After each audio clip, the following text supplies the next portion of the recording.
കാനഡയിൽ ഇന്ത്യയ്ക്ക് പുതിയ ഹൈക്കമ്മീഷണർ വരികയാണ്. സ്പെയിനിലെ ഇന്ത്യൻ അംബാസിഡറായ ദിനേഷ് കെ പട്നായിക്കാണ് പുതിയ ഹൈക്കമ്മീഷണർ. 1990 ബാച്ച് IFS ഉദ്യോഗസ്ഥനാണ് പട്നായിക്. ജിഷ്ണു രവീന്ദ്രൻ വിവരങ്ങളുമായി ഇന്റർനാഷണൽ ന്യൂസ് ഡെസ്കിൽ നിന്ന് ചേരുന്നുണ്ട്. ജിഷ്ണു, ഇന്ത്യയും കാനഡയും തമ്മിലുള്ള ബന്ധം ഇപ്പോൾ അത്ര സുഖകരമായല്ല മുന്നോട്ട് പോകുന്നത്. നയതന്ത്ര തലത്തിലടക്കം അത് പ്രകടവുമാണ്.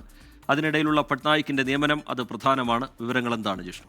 തീർച്ചയായും ശ്രീജിത്ത്, 10 മാസങ്ങൾക്ക് ശേഷമാണ് ഇന്ത്യക്ക് കാനഡയിൽ ഒരു ഹൈക്കമ്മീഷണർ ഉണ്ടാകുന്നത്. നമുക്കറിയാം അതിൻ്റെ രാഷ്ട്രീയ ഒരു പശ്ചാത്തലം എന്താണെന്നുള്ളത് നമുക്കറിയാവുന്നതാണ്.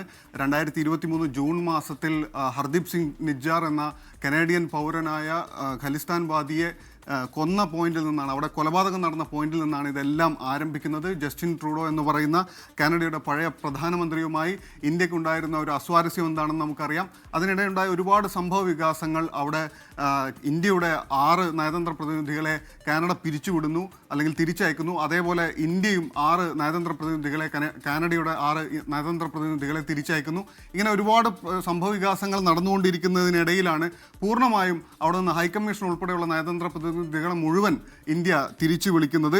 ശേഷം വലിയ മാറ്റങ്ങളൊന്നും ആ ചർച്ചയിലോ അല്ലെങ്കിൽ അതുമായി ഉയർന്ന ആരോപണങ്ങളിലോ ഒന്നും പുതിയ ഡെവലപ്മെൻറ്റ്സ് ഒന്നും ഉണ്ടായിരുന്നില്ല. എന്നാൽ ഉണ്ടായ ഒരു ഡെവലപ്മെൻറ്റ് എന്ന് പറയുന്നത് മാർച്ച് 14 2025 മാർച്ച് 14 പുതിയ പ്രധാനമന്ത്രി കാനഡയിൽ വന്നിരിക്കുന്നു. മാർക്ക് കാർനെ എന്ന പുതിയ പ്രധാനമന്ത്രി വന്നതിന് ശേഷം ഇതാ ഇപ്പോൾ നമ്മൾ പുതിയൊരു ഹൈക്കമ്മീഷണർ അവിടെ നിയമിക്കാൻ തീരുമാനിച്ചിരിക്കുന്നു എന്നതാണ് ഏറ്റവും പ്രധാനപ്പെട്ട കാര്യം. അന്ന് വലിയ തർക്കമായിരുന്നു ഈ 2 രാജ്യങ്ങൾക്കിടയിൽ നിലനിന്നിരുന്നത്. ഒരു വർഷത്തോളം വലിയ ചർച്ചകളും ഒരു വലിയ തർക്കങ്ങളും നിലനിന്നിരുന്നു. അവിടുത്തെ അന്നത്തെ കനേഡിയൻ നയതന്ത്ര പ്രതിനിധിയായ സ്റ്റേവാർട്ട് വീലറെ ഇന്ത്യ നേരിട്ട് വിളിപ്പിക്കുകയും ഇന്ത്യയുടെ അസ്വാരസ്യം അതൃപ്തി അറിയിക്കുകയും ചെയ്തിരുന്നു. അങ്ങനെ ഒരുപാട് ചർച്ചകൾക്ക് ശേഷമാണ് ഈ ഹൈക്കമ്മീഷണറെ തിരിച്ചു വിളിക്കാൻ തീരുമാനിക്കുന്നത്. ഒടുവിൽ ഇപ്പോൾ ദിനേഷ് കെ പട്നായിക്കിനെ ഹൈക്കമ്മീഷണറായി നിയമിക്കുകയാണ്. 1990 IFS ബാച്ചിൽ ഉൾപ്പെടുന്ന ഉദ്യോഗസ്ഥനാണ് ദിനേഷ് കെ പട്നായിക്. പുതിയൊരു ഹൈക്കമ്മീഷണറെ നിയമിക്കാൻ 10 മാസങ്ങൾക്ക് ശേഷം ഇന്ത്യ തീരുമാനിച്ചിരിക്കുകയാണ് എന്നതാണ് ഏറ്റവും പ്രധാനപ്പെട്ട കാര്യം. ശ്രീജിത്ത്, ശരി, സ്പെയിനിലെ ഇന്ത്യൻ അംബാസിഡറായ ദിനേഷ് കെ പട്നായിക് ആയിരിക്കും ഇനി കാനഡയിലെ പുതിയ ഇന്ത്യൻ ഹൈക്കമ്മീഷണർ.